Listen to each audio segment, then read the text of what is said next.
जय हिंद दोस्तों, मैं विकास भारद्वाज एक बार फिर आप सभी का मेरे इस वीडियो में स्वागत करता हूं।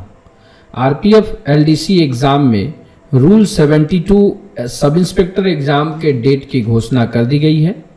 आज के इस वीडियो में हम लोग उसी डेट के बारे में जानेंगे कि कब इस एग्ज़ाम की घोषणा की गई है और इस एग्ज़ाम के संबंधित क्या कुछ अपडेट्स आए हैं, कैसे एग्ज़ाम को कंडक्ट कराया जाएगा, कौन एग्ज़ाम को कंडक्ट कराएगा, इन सारी चीज़ों को हम इस वीडियो में ध्यानपूर्वक चर्चा करेंगे। तो इस वीडियो को अंत तक देखिएगा, आपके सारे डाउट्स क्लियर हो जाएंगे और आपको क्या कुछ कैसे प्रिपेयर करना है उन चीज़ों के लिए भी हम थोड़ी बहुत आपको गाइडलाइन देंगे। तो वीडियो को अंत तक देखिएगा। छोटा मगर बहुत ही इफ़ेक्टिव वीडियो होने वाला है। ये आपके लिए एक गेम चेंजर का काम कर सकता है, क्योंकि कभी कभी ऐसे वीडियोज जिसमें वो बातें ना की गई हों जो परीक्षा में पूछी जा रही हूँ, लेकिन मैं वो बातें कह देता हूँ जो परीक्षा के लिए काफ़ी उपयोगी रहती हैं। तो इसलिए ध्यान से एक एक चीज़ों को आप ज़रूर सुनिएगा।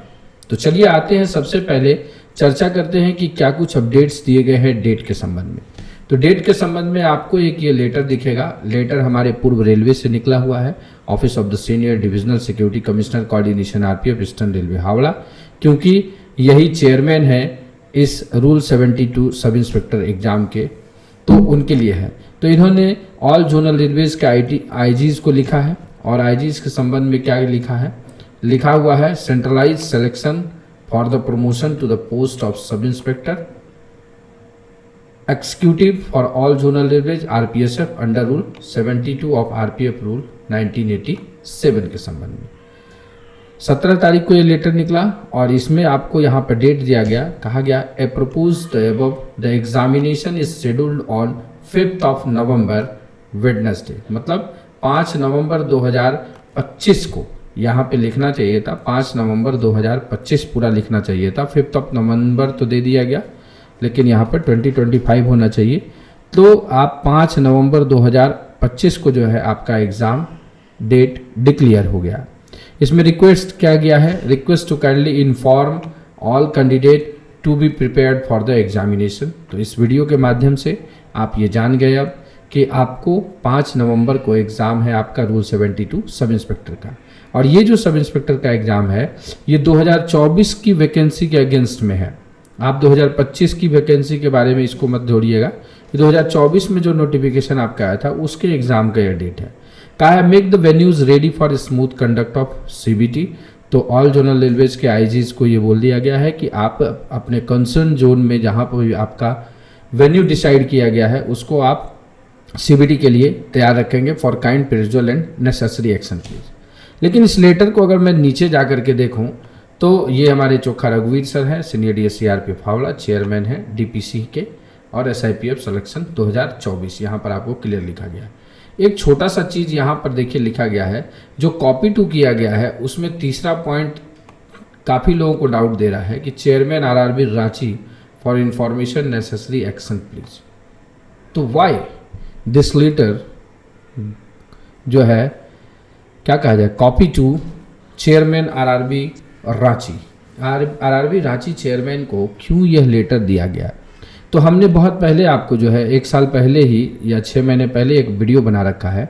उस वीडियो में हमने आपको ये बता रखा है कि अब जो हमारे रूल 72 या हमारे जो डिपार्टमेंटल एग्जामिनेशंस होने हैं, तो पहले क्या था कि डिपार्टमेंटल एग्जामिनेशन करने के लिए वेन्यूज़ को डिसाइड किया जाता था और एग्ज़ाम सेंटर्स को जो है हायर किया जाता था।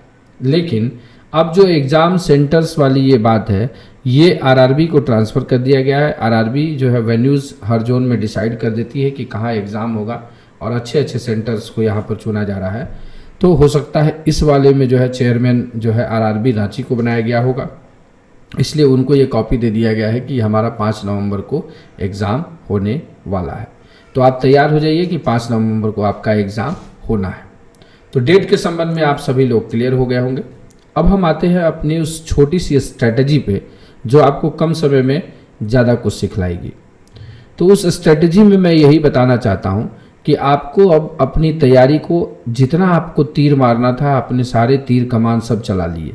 अभी जो ये टाइम आपका 15 दिन का बच रहा है, इस 15 दिन में आपको मोस्ट प्रोबेबली रिवीजन पर फोकस करना चाहिए। पहला मैं बता रहा हूँ आपको रिवीजन।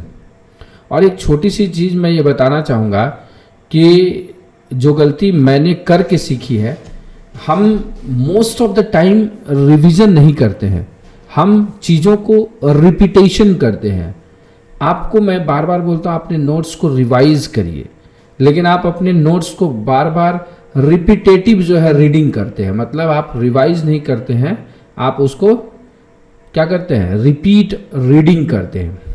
तो कैसे रिवाइज किया जाता है उस पर भी मैं आपको जो है एक नेक्स्ट वीडियो में चीज़ें बताऊंगा कैसे रिवाइज की जाती है। क्योंकि मैं जब भी आपको पढ़ाता हूं तो आपको पढ़ाने से पहले मैं भी चीज़ों को रिवाइज करता हूं। रिवाइज कैसे किया जाता है, उसको कैसे रिटेन रखा जाता है, कैसे एग्जामिनेशन हॉल में उसको रिप्रोड्यूस किया जाता है, इस चीज़ को लेकर के हम आपको अलग से एक वीडियो में समझाने का प्रयास करेंगे कि कैसे उसको रिवाइज किया जाता है।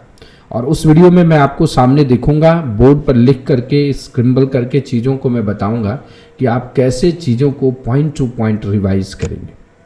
ठीक है, तो उस वीडियो का इंतजार करिए, नेक्स्ट वीडियो में हम उसको चर्चा करेंगे। तो आपको रिवाइज, अपनी बहुत सारी चीज़ों को रिवाइज करने पर ध्यान देना है।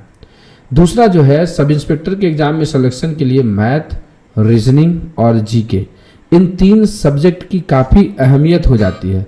इन 3 चीज़ों की अहमियत को बढ़ जाने के कारण जो है आपको ये ध्यान रखना है कि इन 3 चीज़ों के लिए आपको क्या कुछ करना है। तो ज़्यादा से ज़्यादा आपको जीके के लिए फिर रिवीजन करना है, मैथ और रीजनिंग के लिए आपको प्रैक्टिस करनी है। आपने जितनी तैयारी कर ली वो टॉपिक वाइज आपको प्रैक्टिस करना है, बार बार सवालों को लगाना है, ताकि आप अपने आप को कॉन्फिडेंट फील कर पाएँ। जब आप यहाँ पर कॉन्फिडेंस फील करेंगे अपने आप में, तो एग्जामिनेशन हॉल में अपने आप कॉन्फिडेंट हो जाएंगे और चीज़ों को आसानी से कर लेंगे। जब ये रिवीजन और ये रिपीटेशन सारी चीज़ें जो है प्रैक्टिस हो जाए, तो आपको मॉक टेस्ट जरूर दे लेना है। तो हम अब मॉक टेस्ट भी अपडेट कर देंगे आपके लिए। 4-5 जो है नए मॉक टेस्ट हम आपको एग्जामिनेशन के हिसाब से जोड़ देंगे। अगर आपने मॉक टेस्ट में इनरोल नहीं किया है तो RPF LDC ऐप डाउनलोड करके वहाँ पर आप मॉक टेस्ट में इनरोल कर लीजिएगा। इट्स नॉट कंपलसरी, ये जो है ऑप्शनल है। अगर आपको लगती है कि आपकी तैयारी अच्छी है तो किसी भी प्रकार से आपको इनरोल करने की आवश्यकता नहीं है। लेकिन फिर भी अगर आपको मन में कोई शंका दुविधा लगा रहता है तो उन चीज़ों को लेकर के आप इसमें आसानी से इनरोल करके चेक कर लेंगे अपनी तैयारी को कि कौन सा पोर्शन आपका जो है वीक पड़ रहा है, कौन सा पोर्शन आपका स्ट्रांग पड़ रहा है। तो स्ट्रांग पोर्शन को आप और स्ट्रांग कर लेंगे कम मेहनत करके, और जो वीक पोर्शन है उसको आप थोड़ा सा रिपीटेटिव और रिवीजन मेथड से स्ट्रांग कर लेंगे, तो आपके सिलेक्शन के चांस बढ़ सकते हैं। और इस प्रकार जो है इस बार सीटें कम है, तो सीटें कम होने के कारण कंपटीशन ज़्यादा होगा, और कंपटीशन ज़्यादा होगा तो आपको जो है तैयारी भी उसी अनुसार से करनी होगी। तो ये 3 सिंपल स्टेप है। आपको आपके नोट्स को रिवाइज करना है, आपको जो है जीके को रिवाइज करना है, और मैथ्स एंड रीजनिंग की प्रैक्टिस करनी है। मॉक टेस्ट पर जाकर के अपने आप को चेक कर लेना है कि आपके इन सारी तैयारी की लेवल्स क्या है। बस इस सिंपल 15 दिन में इस मेथड्स को आप अपनाइए। मैं गारंटी देता हूँ कि अगर आपका जो भी स्कोर आ रहा होगा उसमें आपके 20% बढ़ोतरी जरूर हो जाएगी। तो चलिए, इस वीडियो को हमने पूरी तरीके से क्लियर कर लिया है और आशा करते हैं कि आपके लिए ये चीज़ें समझ में आ गई होंगी कि क्या कुछ आपको कंपेयर करना है, क्या कुछ आपको अपने तैयारी में और एड ऑन करना है। उन सारी चीज़ों को हमने यहाँ पर बताया। तो चलिए, इस वीडियो को अब यही समाप्त करते हैं। आशा करते हैं कि आप अपनी तैयारी में व्यस्त होंगे, जिंदगी में मस्त होंगे। इस वीडियो को ध्यानपूर्वक देखने के लिए आप सभी का दिल से धन्यवाद।